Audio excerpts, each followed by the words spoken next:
So we can see all these team of leaders now rolling out that Trump is tapping for these departments. I'm going to talk a little bit about that today.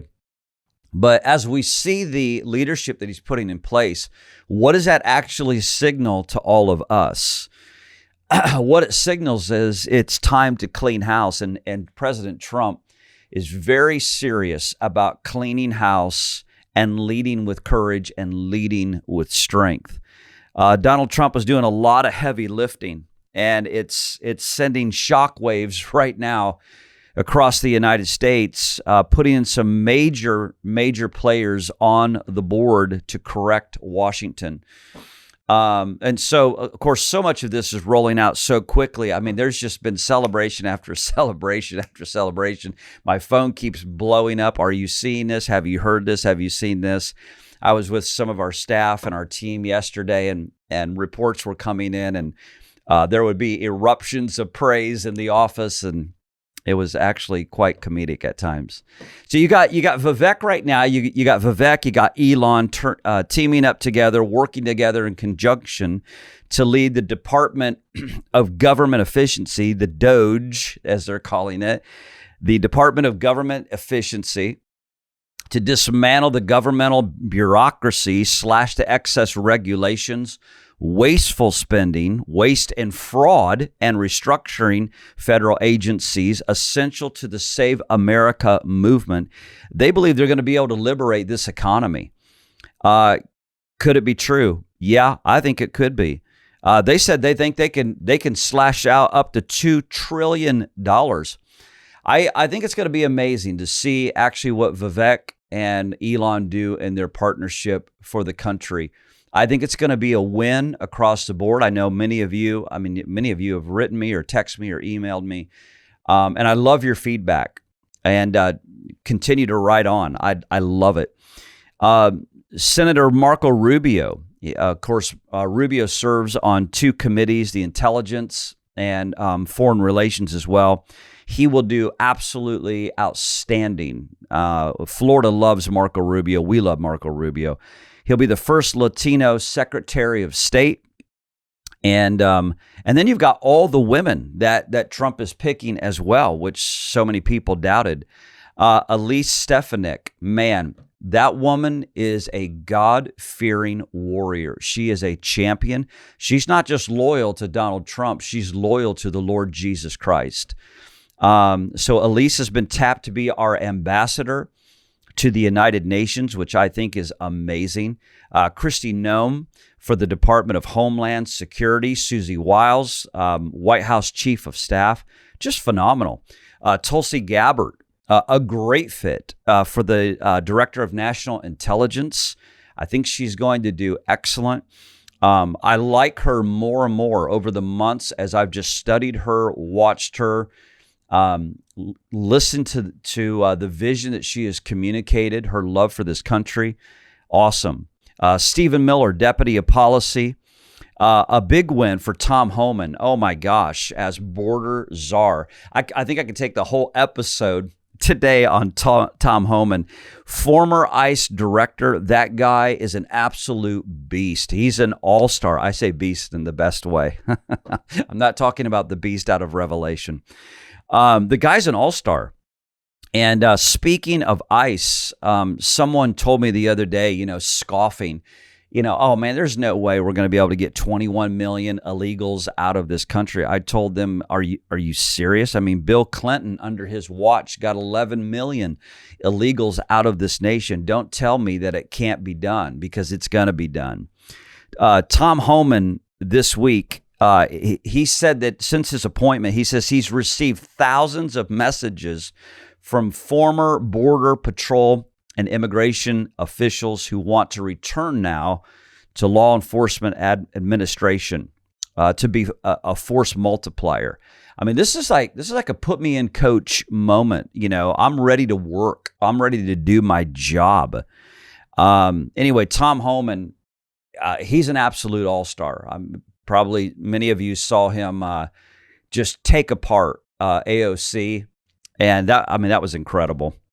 That was a great moment. Mike Waltz for National Security Advisor. Lee Zeldin for EPA administrator.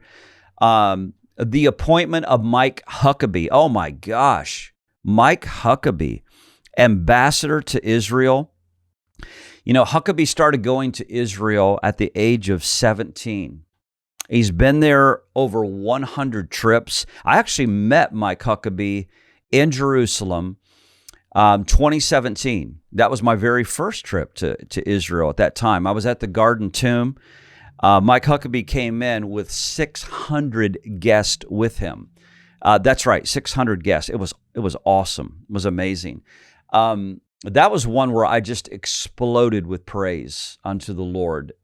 Just incredible that Mike Huckabee is going to be walking in that assignment, understands biblical prophecy, understands where we're at as a watchman in the times, understands Israel's purpose, Israel's role, Israel's ultimate destiny.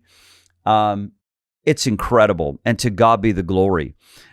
Trump tapping former Congressman John Ratcliffe to lead the CIA. Oh my gosh, huge news. Ratcliffe, I mean, he's a fierce, loyal defender of President-elect Trump. Trump said this in a statement concerning Ratcliffe. He said, John Ratcliffe has always been a warrior for truth and for honesty with the American public. And he will be fearless. He will be a fearless fighter for constitutional rights of all Americans while ensuring the highest levels of national security and peace through strength. Yes, he will. Fox News' own Pete Hegseth. Oh my gosh. For Defense Secretary. I personally feel this is a huge win. I know on the left, I know they're losing their mind. I know on the legacy media right now, they're just trying to take Pete completely apart, saying that he's not qualified for this. I know the Pentagon is freaking out. I actually, in my personal opinion, I think he's a perfect pick. Do your research. Pete is amazing. He's a warrior. He's bold as lions. He's going to purge the military of the woke. Hello. Yes, he is. And we've got to get this out. We've got to get this wokeness and insanity out of our military. Of course, Pete, came forward and said he doesn't want women on the front lines of combat.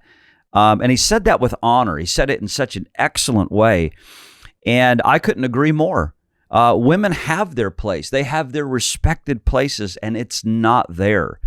Hegseth, he's an Iraq and Afghanistan veteran serving in the Army Reserve. I would encourage you, watch Pete's interview on the Sean Ryan Show, episode 143. You can thank me for that later. And of course, I love the Sean Ryan Show. I watch it often. I encourage people to watch it. Yes, there's some language from time to time. I can't make any excuses for that. But I'll tell you what, it's a very eye-opening and empowering podcast, and a lot of heroes, a lot of amazing patriots, warriors. Of course, I know that many Christians watch Jim Caviezel on there, of course, who played Jesus in The Passion of the Christ. That episode was absolutely amazing. And then, of course, you can go down the list, whether it's Tucker Carlson but anyway, watch Pete Hegseth. Episode 143 on the Sean Ryan Show. You won't regret it. And again, you can thank me later. Florida firebrand, man, Matt Gaetz, tapped for Attorney General. The guy's a lightning rod. Everybody knows that. I think the DOJ might end up just walking out the door. The left are going wild on this.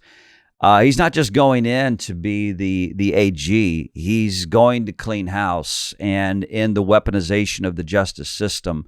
We need reformation there like nothing else. We've got to have the confidence of the people completely restored towards real justice. And I've never believed, not one day, the allegations against Matt Gaetz that have been against him. Never believed it.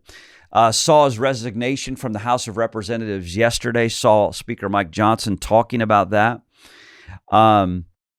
But it's just wild to think that Matt Gaetz is going to be taking over the very department that has been investigating him all of this time. And again, I've never believed the allegations against Matt Gaetz, just like I didn't with Brett Kavanaugh. And of course, I was there during the Brett Kavanaugh hearings, saw all of that. The left, they're willing to dismantle and destroy anybody, with blatant lies. And so, excuse me, need a fresh drink. 1 second.